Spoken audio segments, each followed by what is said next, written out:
Hey hello everyone, வணக்கம். எல்லோரும் எப்படி இருக்கீங்க? நான் ரொம்ப சூப்பராக இருக்கேன். இன்றைக்கி டே பார்த்திங்கன்னா ஒரு சூப்பரான டே, பயங்கர ஒரு சொதப்பலான டேயும் கூட. ஏன்னா எனக்கு வந்துட்டு ஒரு கஸ்டமர் ஸ்டார்டிங்கில் நான் பிஸ்னஸ் ஸ்டார்ட் பண்ணும்போது ஒரு கஸ்டமர் வந்துட்டு என்கிட்ட ஐட்டம்ஸை வாங்கிட்டு நெக்ஸ்ட் டே நான் எப்படி இருக்குன்னு ஃபீட்பேக் கேட்டபோது ஒரு ஸ்ட்ரெயிட் ஃபார்வர்டான நெகட்டிவ் கமெண்ட்ஸ். அது ரொம்ப ரொம்ப எனக்கு வந்துட்டு ஹர்ட்டிங்காக இருந்தது. அந்த மாதிரி ஒரு 2-3 கமெண்ட் எனக்கு ஸ்டார்டிங்லேயே வந்திருக்கு. ஒரு கேக் ஆர்டர் கூட வந்திருக்கு. நான் நிறைய அந்த போஸ்டிங் கூட நான் போட்டிருப்பேன். ஸோ அது வந்ததுக்கப்புறம் அவர் எப்போ ஆர்டர் பண்ணாலுமே எனக்கு ரொம்ப பயமாக இருக்கும். அது மட்டும் இல்லாமல் ரொம்ப கான்சியஸாக பண்ணுவேன். அந்த நெகட்டிவ் கமெண்ட் வந்ததுக்கப்புறமேலிருந்து நான் யார்கிட்டையுமே வந்துட்டு ஃபீட்பேக்கே கேட்குறதே இல்லை. சரி, அவங்களே பிடிச்சிருந்தா நெக்ஸ்ட் டைம் வாங்க இல்லைனா வாங்க மாட்டாங்க அப்படின்னு நினச்சி நானே விட்டுட்டேன். ஏன்னா அந்தளவுக்கு அது வந்து எனக்கு ரொம்ப ஹர்ட்டிங்காக இருந்துச்சு.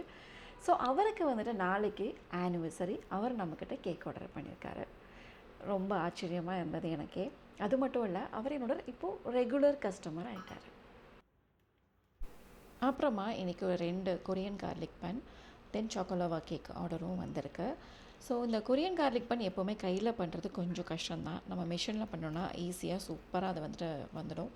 ஸோ கார்லிக் பன் 2 தான், அது வந்துட்டு மிஷினில் பண்ண முடியாது. அது மட்டும் இல்லை, இன்றைக்கி வந்து தேர்ஸ்டே. எனக்கு சாட்டர்டேக்கு வந்து நான் ஃபர்ஸ்ட் டைமாக அந்த கிட்ஸை வச்சு பேக்கிங் ஒர்க் ஷாப் வந்துட்டு பண்ணலான் இருக்கேன். அது நான் வந்துட்டு ஆடு கொடுத்துருந்தேன். ஸோ என்னோடய திக்ஷுக்குட்டியோட கிளாஸ்மேட்ஸ் ஆல்மோஸ்ட் எல்லாருமே வந்துட்டு என்னோடய ஸ்லாட்டை வந்துட்டு புக் பண்ணியிருந்தாங்க. ஸோ ரொம்ப ரொம்ப ஹாப்பியாக இருக்குது. அது எப்படி நடந்ததுன்றதை நான் உங்களுக்கு அடுத்த வீடியோவில் நான் உங்களுக்கு காமிக்கிறேன்.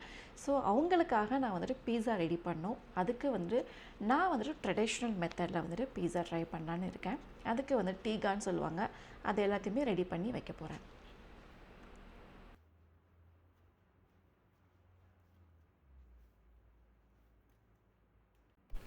இந்த பர்கர் பன் நான் எப்படி பண்ணுறேன்னு பார்த்தீங்கல்ல. ஸோ ப்ராசஸ் எல்லாமே வந்துட்டு கரெக்டாக தான் பண்ணேன்.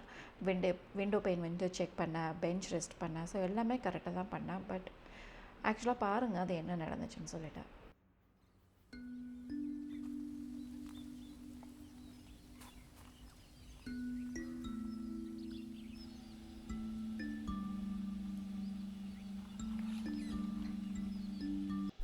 கைஸ், நம்ம எல்லாருமே வந்துட்டு ஜென்ரலாகவே பீஸா எப்படி பண்ணுவோம்? ஒரு 2 ஹவர்ஸ்க்கு முன்னாடியே மாவை ரெடி பண்ணிவிட்டு அதை நல்லா சூப் பண்ணிவிட்டு அதுக்கப்புறமா தட்டி உருட்டி எப்படியோ பண்ணுவோம். பட் எனக்கு வந்துட்டு ஆக்சுவலாக எப்படி டீச் பண்ணியிருக்காங்கன்னா, இதுதான் வந்துட்டு ஒரு ஆத்தென்டிக்கான ஸ்டைலுன்னு சொல்லிட்டு என்னோடய ஷெஃப், எனக்கு சொல்லிக் கொடுத்த ஷெஃப் வந்துட்டு சொல்லிக் கொடுத்தாங்க. இந்த மாதிரி டீகான்னு சொல்லிட்டு அதை நம்ம ரெடி பண்ணி வச்சுக்கணும்.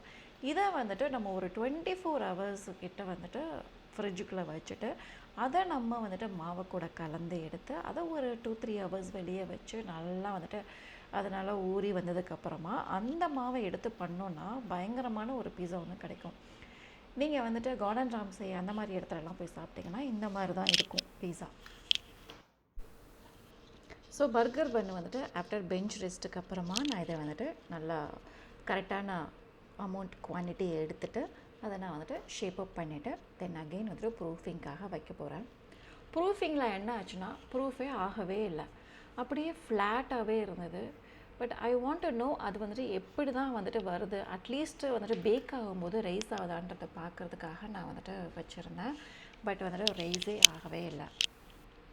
தேங்க் காட் நான் வந்துட்டு இந்த ப்ராசஸை சீக்கிரமாகவே ஸ்டார்ட் பண்ணதுனால அகெயின் என்னால் வந்துட்டு அடுத்து பண்ண முடிஞ்சுது.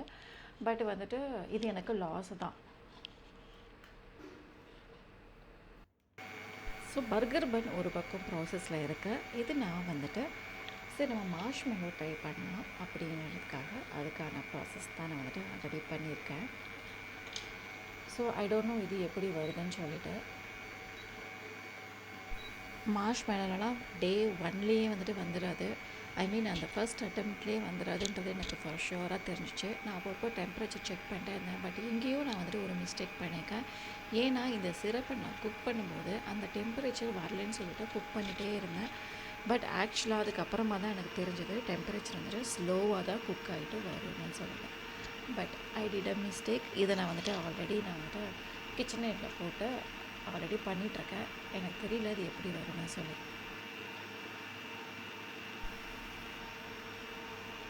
பர்கர் பன்னு கொஞ்சம் சொதப்பின உடனே எல்லாமே வந்துட்டு கொஞ்சம் சொதப்பலாக இருந்துச்சு. ஏன்னா இந்த ஜெலட்டின் வந்துட்டு போடணும், ஜெலட்டினை வந்துட்டு ப்ளூம் பண்ணிவிட்டு அப்படியே வச்சுட்டேன். ஸோ அந்த டெம்பரேச்சர் ரீச் ஆனோடனே அட்லீஸ்ட் ஒரு 2-3 செகண்ட்ஸ் விட்டு தான் நான் வந்துட்டு போட்டேனே. அதுக்கப்புறமா தான் எனக்கு ஞாபகம் வந்தது, ஐயோ ஜெலட்டின் போடணும்னு. ஸோ அப்புறமா தான் நான் வந்து ஜெலட்டினை ஆட் பண்ணேன். என்னதான் நம்ம போயிட்டு படிச்சுட்டு வந்திருந்தாலும் ப்ராக்டிக்கலாக நம்ம செஞ்சு பார்க்கும்போது தான் அதோட டிஃபிகல்ட்டிஸ் என்னன்றது நமக்கு கிளியராகவே தெரியும். அந்த மாதிரி தான். அது மட்டும் இல்லை, இந்த மார்ஷ்மெல்லோ வந்துட்டு ஒவ்வொரு குரூப் வந்துட்டு பண்ணாங்க. நான் வந்துட்டு வேறு ப்ராடக்ட் பண்ணிகிட்டு இருந்தேன். இன்னொரு குரூப் வந்து ஜெலட்டின் பண்ணாங்க. ஸோ அதனால் அதோட கம்ப்ளீட் ப்ராசஸ் என்னன்றதை நாங்கள் வந்துட்டு பார்க்கல. பட் புக்கில் இருக்குது. புக்கில் பார்த்து நம்ம பண்ணும்போது கண்டிப்பாக நிறைய மிஸ்டேக்ஸ் வரும்ன்றதை நான் வந்துட்டு அன்றைக்கி ரியலைஸ் பண்ணேன். இந்த மார்ஷ்மெல்லோட ப்ராசஸ்ஸே பார்த்திங்கன்னா பயங்கர ஒரு ஸ்டிக்கியான ப்ராசஸ்ஸு, ரொம்ப கஷ்டமான ஒரு ப்ராசஸ்ன்னு தான் நான் சொல்லுவேன். ஓகே, இந்த மார்ஷ்மெல்லோவில் நான் ஊற்றும் போதே நீங்கள் பார்த்தீங்கன்னா அந்த இடத்துல வந்துட்டு லைட்டாக லிக்யூடியாக இருக்குது. தட் மீன்ஸ் அது சரியாக வந்துட்டு குக் ஆகலை. ஆல்ரெடி பர்கர் பண்ணும் கொஞ்சம் இதுவாகி போச்சு. ஸோ மார்ஷ்மெல்லோவும் எனக்கு தெரிஞ்சிருச்சு இது சரியாக வராதுன்னு. பட் ஸ்டில் ஏதோ ஒரு கான்ஃபிடென்ட்டில் சரி ஓகே அட்லீஸ்ட் ஒரு 8 ஹவர்ஸ் அது வெளியே இருக்கணும், பார்க்கலாம் அது எப்படி வருதுன்னு நான் வந்துட்டு எடுத்து வச்சுட்டேன்.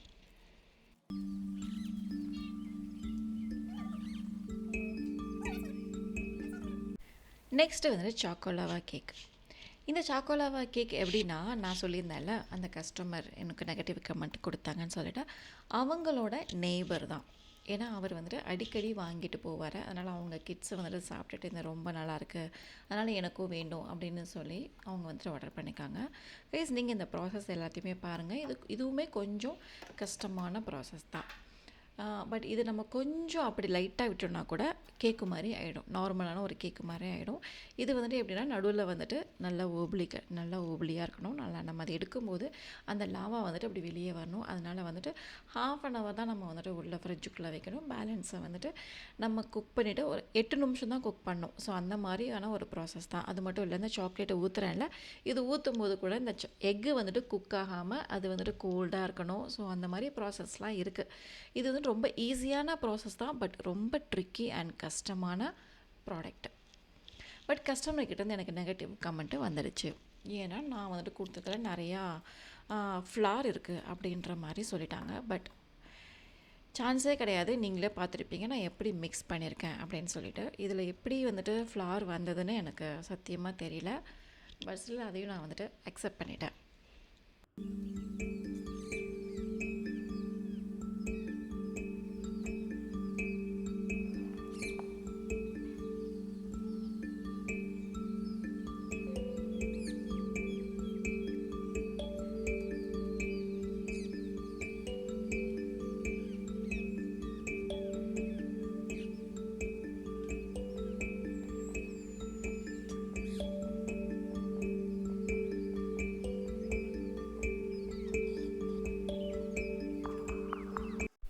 ஆல்ரெடி சொன்ன மாதிரி பாருங்கள், பர்கர் பன் வந்துட்டு ரைஸே ஆகலை.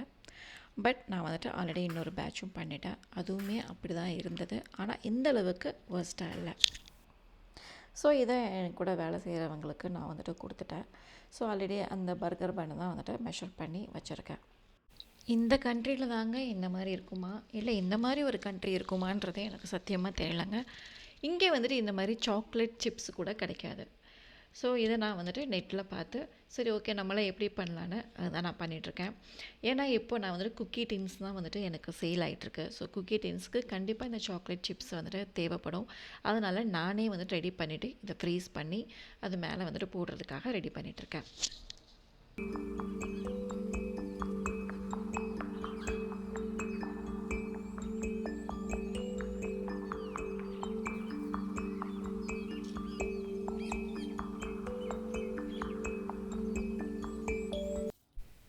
இந்த சாக்கோலாவா கேக் பாருங்கள், நல்லா அந்த ஓரங்கள் எல்லாமே வந்துட்டு வெளியே வந்திருக்கு.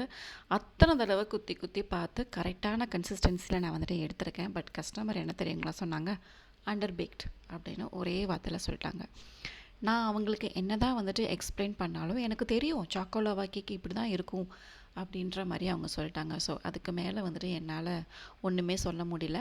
சரி ஓகே நானும் அக்செப்ட் பண்ணிட்டேன். அதுக்கப்புறமா ஈவினிங் மேலே தான் வந்துட்டு அந்த கேக்குக்கான டெக்கரேஷனே வந்துட்டு கார்னிஷிங்கே நான் வந்து ஸ்டார்ட் பண்ணேன். ஸோ அதுக்குள்ளே வந்து டின்னர் எல்லாத்தையுமே பண்ணிடலாம். ஏன்னா நானும் ஏர்லி டின்னர் சாப்பிட்றதுனால சரி பாஸ்தா பண்ணிடலான்னு கொஞ்சமாக சிக்கன் அண்ட் எக் இது எல்லாத்தையுமே சேர்த்து நான் வந்துட்டு பாஸ்தா பண்ணிட்டேன்.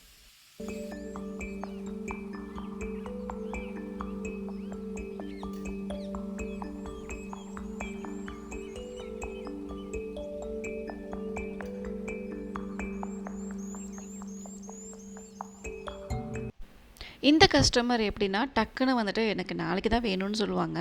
பட் அவங்க ஜென்ரலாகவே ஒரு ஈவினிங் போல் தான் வந்துட்டு பிக்கப் பண்ணுவாங்க. பட் டக்குன்னு நான் அந்த சைடாக போகிறேன், நான் பிக்கப் பண்ணலாமா அப்படின்னு கேட்பாங்க.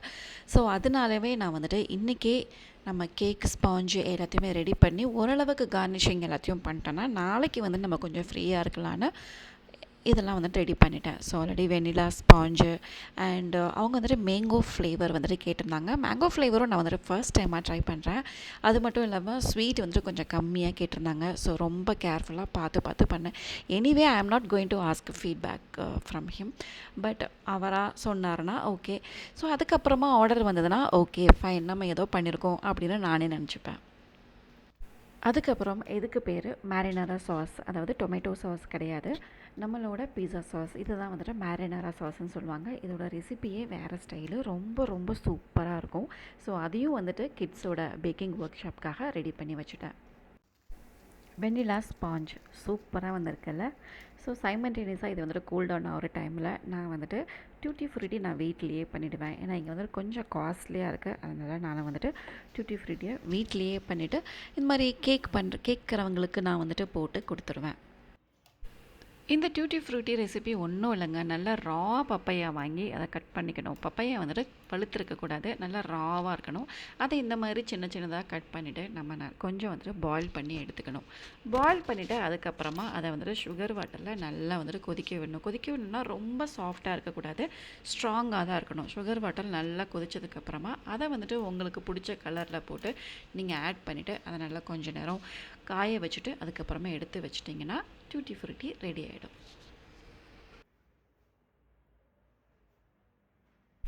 வெண்ணிலா ஸ்பாஞ்ச் நல்லா கூல்டன் ஆயிடுச்சு. இதுக்கு மேலே தான் வந்துட்டு எனக்கு கஷ்டமான பார்ட்டே, ஏன்னா ஃப்ராஸ்டிங் வந்துட்டு எனக்கு இன்னும் வந்துட்டு சரியாக வரல. ஏன்னா நான் வந்துட்டு அடிக்கடி கேக் ஆர்டர் வந்ததுன்னா எனக்கு அதில் வந்துட்டு ப்ராக்டிஸ் இருந்துகிட்டே இருக்கும். கேக் ஆர்டர் எப்போயாவது ஒரு தடவை தான் வருது. அதனால் அதை மட்டும் எப்படியாவது நான் வந்துட்டு லேர்ன் பண்ணிக்கணும்னு இருக்கேன். பார்க்கலாம் அது எப்படி போகுதுன்னு. ஸோ மேங்கோ ஃப்ளேவர் தான் கேட்டிருந்தாங்க இல்லைங்களா. மேங்கோ ஃப்ளேவரில் ஸ்வீட்லாம் வந்துட்டு எதுவுமே ஆட் பண்ணல. ஜஸ்ட் மேங்கோவை மட்டும் நல்லா வந்துட்டு கிரைண்ட் பண்ணி எடுத்துகிட்டேன். மேங்கோவை இந்த மாதிரி குட்டி குட்டியாக கட் பண்ணிவிட்டு க்ரீமு போட்டு மேங்கோ சாஸை ஆட் பண்ணிவிட்டு மேங்கோ பீசஸையும் ஆட் பண்ணி இந்த மாதிரி லேயராக வச்சு க்ரம் கோட் பண்ணி உள்ளே ஃப்ரிட்ஜுக்குள்ளே வச்சுட்டேன்.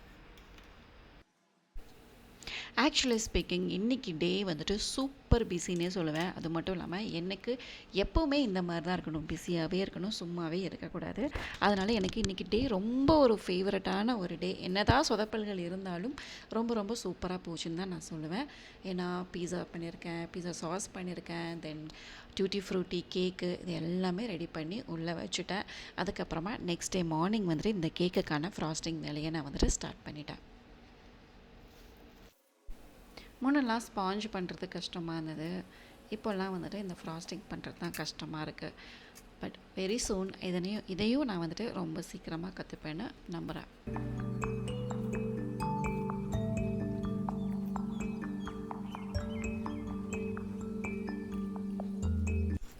பட் ஃப்ராஸ்டிங் என்னமோ நான் நினச்சதை விட ரொம்பவே ஈஸியாக சூப்பராக வந்துச்சு. அதுக்கப்புறமா இந்த ஹாப்பி அனிவர்சரி ஒட்டும்போது உடஞ்சிச்சு. ஐயோ கடவுளே என்னடா சோதனை அப்படின்னு. பட் தேங்க் காட் என்கிட்ட ஒன்றே எக்ஸ்ட்ராவாக இருந்தது. அதை வச்சு அப்படியே வச்சுட்டேன். இவங்களுக்கு எனக்கு என்னவோ ஒரு மினிமலிஸ்டிக்கான ஒரு டிசைன் தான் கொடுக்கணும்னு எனக்கு வந்துட்டு மைண்டில் இருந்துச்சு. அதனால் வெறும் ஹிஸ்ஸிங் அண்ட் மேங்கோ இதை மட்டும் வச்சு ரொம்பவே ஒரு சிம்பிளான டிசைனாக பண்ணி முடிச்சிட்டேன்.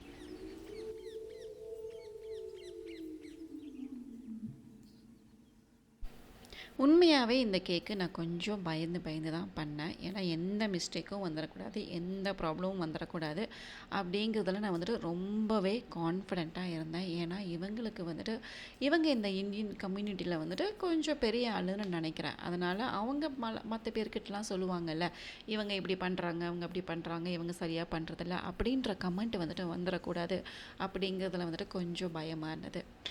ஸோ இந்த மாதிரி தான் இந்த கேக்கு, இந்த டே எனக்கு போச்சுங்க. ஐ ஹோப் உங்களுக்கு இந்த வீடியோ பிடிச்சிருக்குன்னு நம்புகிறேன். ரொம்பவே ஒரு நேர்மையான வீடியோவாக நான் வந்துட்டு பண்ணியிருக்கேன்னு நினைக்கிறேன். ஒரு நேர்மையான யூடியூபரை கொஞ்சம் சப்போர்ட் பண்ணலாமே. சப்போர்ட் இந்த சென்ஸ் ஒரே ஒரு லைக் கொடுத்தீங்கன்னா அதுவே வந்துட்டு ஒரு பெரிய ஹாப்பி தான். 8 மில்லியன் 10 மில்லியன் சப்ஸ்கிரைபர் வச்சுருக்கிறவங்களாம் வந்துட்டு வீடியோவோட ஸ்டார்டிங்லேயே வந்துட்டு சப்ஸ்கிரைப் பண்ணுங்கள் அப்படின்னு கண்டிப்பாக சொல்லுவாங்க. பட் நானும் 8 இயர்ஸாக அவங்கக்கிட்ட கேட்டுட்ருக்கேன். சப்ஸ்கிரைப் பண்ணுங்கள், லைக் பண்ணுங்கள். Thank you guys. Bye. See you.